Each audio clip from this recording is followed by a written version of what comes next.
Yes. Clap on church We're music doing that on a sending Sunday. out the different things to say. We're live now. Good evening, good afternoon, good morning, wherever you are. Welcome to another episode of Sunday Scoops. Today we're stepping it up. We started out a couple of weeks ago with boogie, shuffle, mentos, ska, and now we're at the rock steady stage in the development of Jamaican music. Thank you for joining us, and we're looking forward to having a wonderful show. It's called Make We Do the Rock Steady.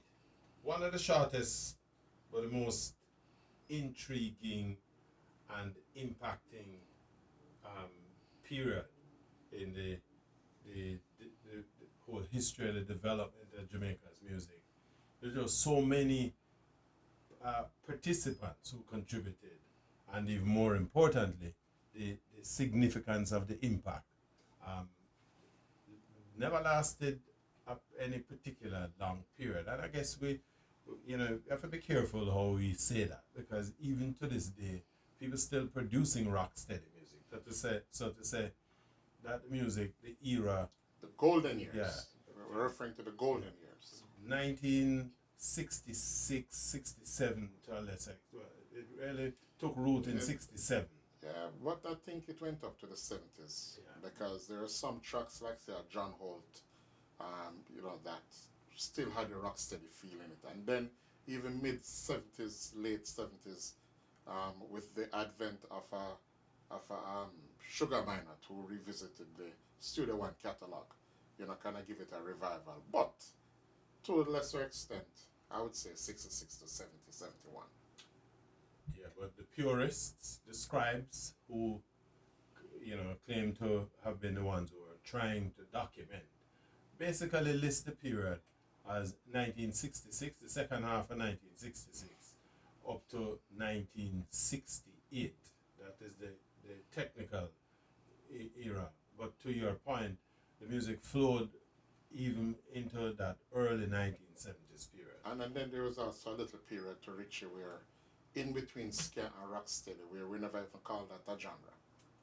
That sound like 007, and which was 007 wasn't really ska, but at the same time it wasn't really rocksteady either. That is one of the intriguing things about this whole developmental, as we talk about the development of the music. But to kick us off, I think what we want to look at, one of the earliest pieces of music to have been so labeled, and again, back to the scribes, and we're gonna talk about some of the people who influenced that. A song by Hopeton Lewis, which again, the scribes relate to this music as just not only by its name, but what the writer of the song was attempting to do, and what was eventually produced. Hopeton Lewis created a song called Easy, Take It Easy. To you, Mr. BJ. 1966. Big G, over to you. 1966. Take It Easy, a song which was arranged by Lynn Tate and sung by the venerable Hopeton Lewis. The late, venerable Hopeton Lewis. Now, there's a story behind this song, and you mentioned Lynn Tate. Again, there were a lot of musicians, vocalists who came to Jamaica from elsewhere, and I think we mentioned them last week, or the last live program we did.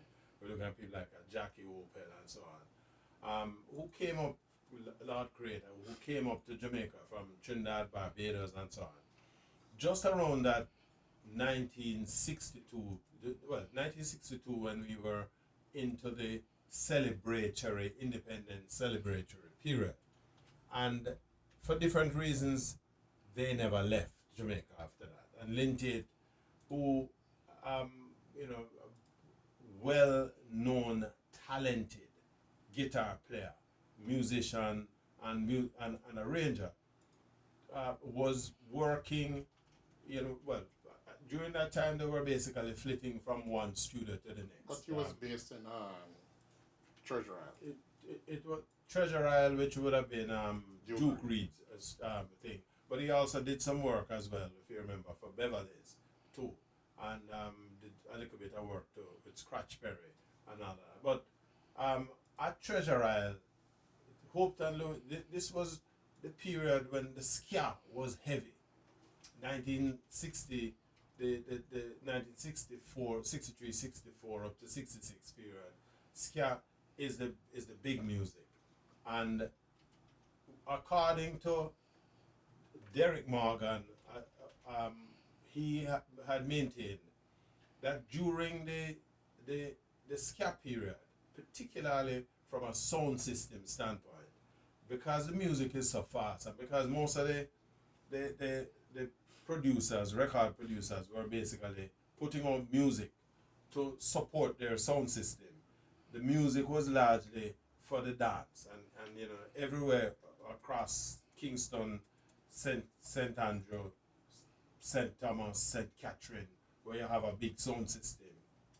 You have dance, and it's not confined to the weekend, but throughout the week. And people basically had kind of gotten tired of the fast-paced music. According to Derek Morgan, there was a guy, can't remember his name, a bad man, a well-known bad man down in a downtown Kingston there. And him was of the view that him just want to rock steady. That was a term, innit? He said, And not kill up himself yeah, and sweat him up not the himself. sweat up thing, because him is a gal man and him want to make sure him smell good, and him no steal when him, you know, a girl when him can whatever. And so them man, they was kind of demanding that the music, you have to come with some slower pace music. And so in between the ska, the sound systems were still playing some slow music, you know, right? But them man, you know, wanted a slower set of music. And so Hope and Lewis comes to Treasure Isle with the song written with his intention to put it out as a ska tune. And him say, according to, again, the scribes, while he was there fussing with Lintate with the tune and trying to find a rhythm track that him could lay this song down, Lintate basically said to him, listen, we need you to listen to what the tune is saying. Listen to the tune. This tune, you're trying to fight this tune into a faster pace. And it now work on the tune itself, I tell you. Take it easy, right? And so Lintate basically asked him to give him some time with the tune and make him do some rejiggering with the thing. And so when he came back a couple of days later, Lintate rearranged the song, changed, slowed down the rhythm, and this is what we got, right? This take it easy, take your time, which it effectively became the first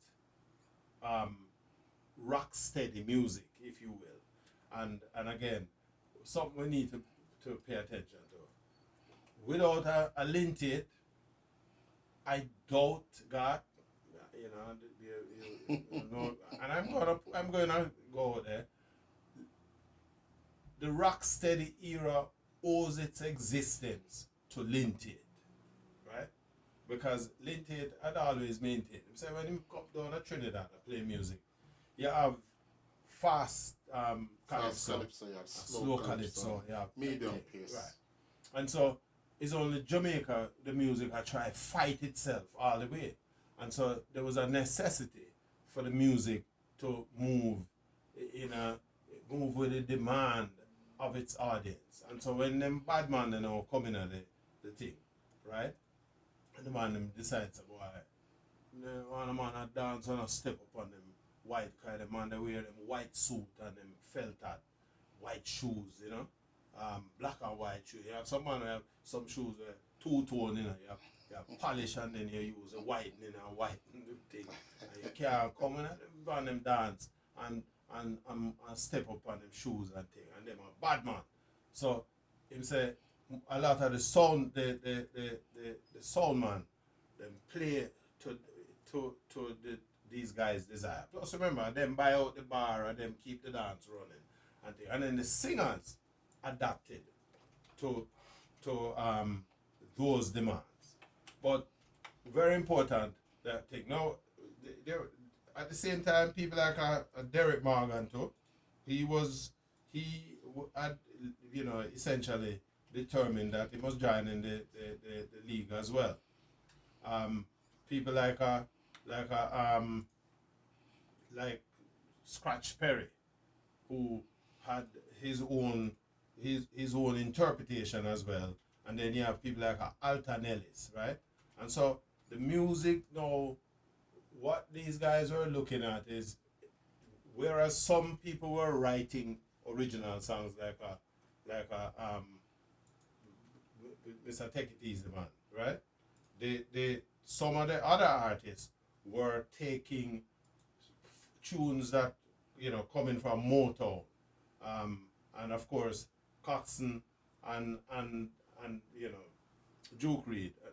This was a period where Duke Reed was outstanding, because Duke, it is well known, dominated the rocksteady period. Coxsone came in on the later end, and I think he took a shine because he had people like a Dennis Brown. And interestingly, Yeah.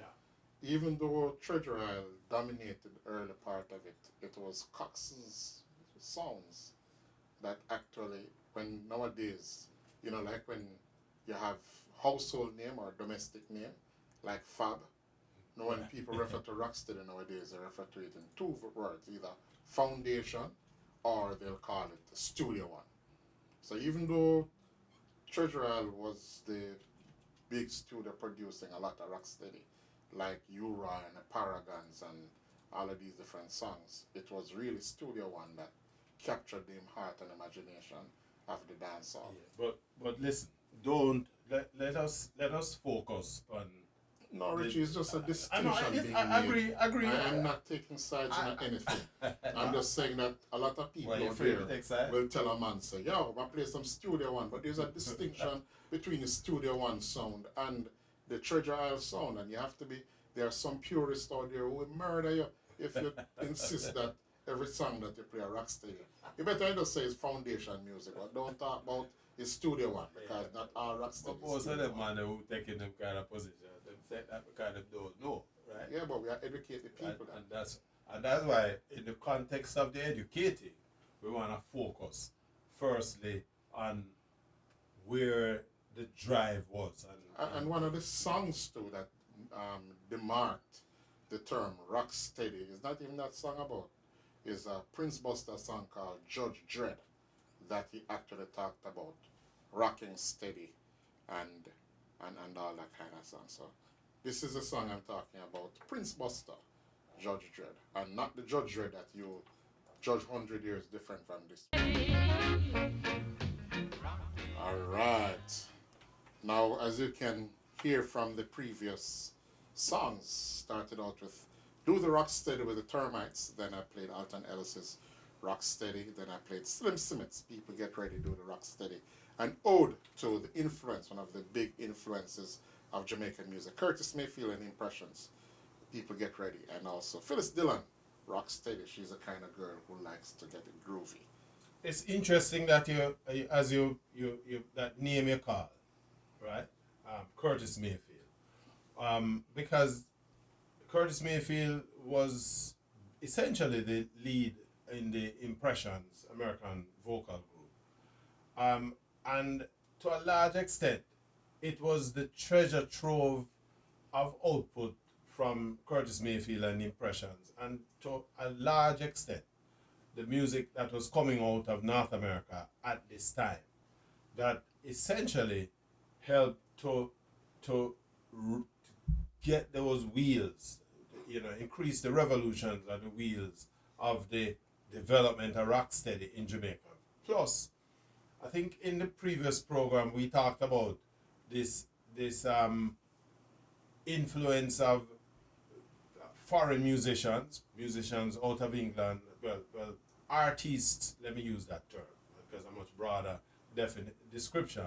Artists out of the UK and more so out of North America who were coming to Jamaica to record, do a fair amount of recording. People like Major Lance, right? Big R&B crooner coming out of the States, Johnny Nash, Wilson Pickett. Wilson Pickett, and we can go on and on.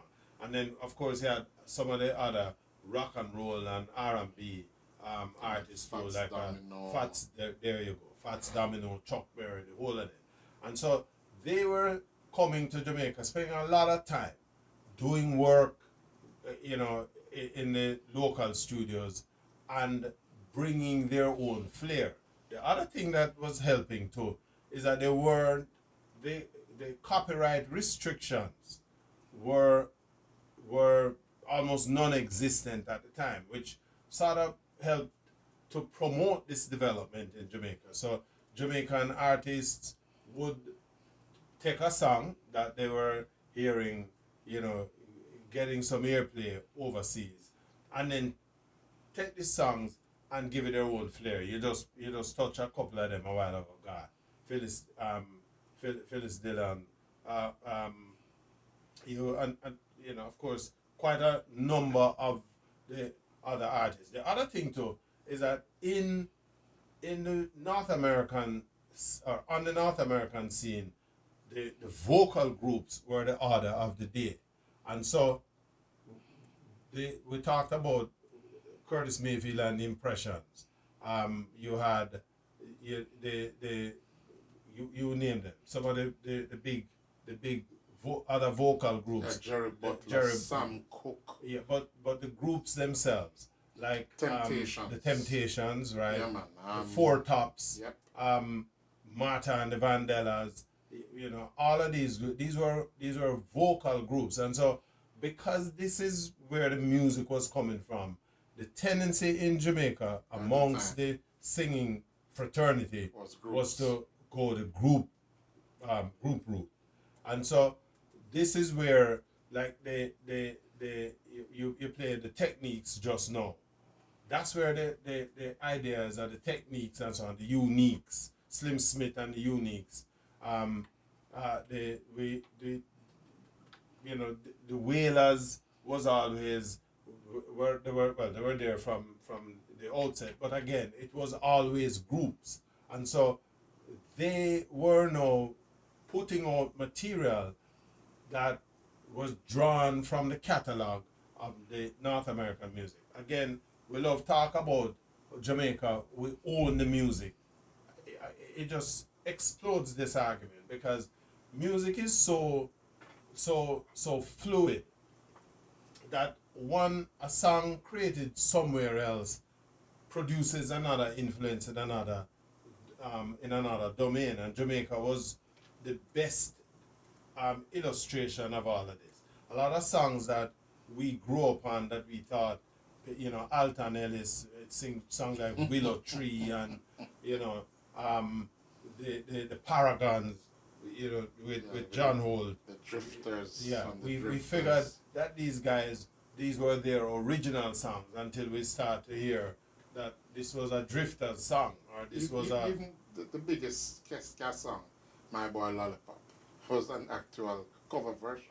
Barbie Gay song. So again, the relaxation of copyright or this whole copywriting business helped to fuel Jamaica's success and rocksteady success in Jamaica, because it provided the songbook for a lot of Jamaican artists, and the studio owners were not afraid to say. In fact, Coxsone, it was noted, was very prolific at that. He would take a little trip overseas and come back, him hand the Wailers or whomever else, Alton Ellis, and say, go listen to them tune.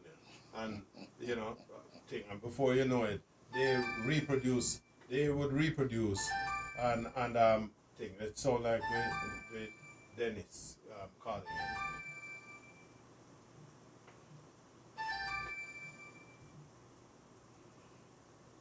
it. Dennis? Yeah, so like we get a call in from Dr. Dennis Howard, a man who we always wanna have on our program. Dennis? Yeah, Sir Dennis Howard, Dr. Dennis Howard, welcome to Sunday Scoops. We have been missing for a while. About 3 years now. No, it's not so long. But Don't abandon me. no, no, no, far from that. We can't do that. Remember, you had a whole heap of challenges over the last 2 years, so Yeah, yeah. and things. So, You, but you're not joking. I'm no, joking, man, man. I know. But I have to, remember, But it's a we didn't 40, abandon him still, it's we a, never, fo- we it's never a, call him. it's a 40 stick. Where if you when you run in with a quick pace ball, the batsman just drive it back, fly past it like a rocket. But welcome to Sunday Yeah. Scoops, Dr. Howard. How are you doing? I'm good. I'm great. We I, we we're having our little discussion here on the rock steady era, and I could not help but notice you in the chat room, and I figured something. We have to draw Dr. Howard in to provide his own take. We were saying, Dennis, that the the the, the rock steady period, um, and the impact it had on the music then and even to this day, but we're also looking at some of the factors that help to drive that, and a big part of which was, the ability to draw from the North American, um, the songbooks of some of the big artists out of North America, the absence of the Don copyright Drummond. issues and so on, and then also the impact that our own musicians had in terms of the latitude that this gave them. Your thoughts? yeah, yeah. Well, it's interesting because there's currently conversations about Jamaican music and how everybody else is copying Jamaican music.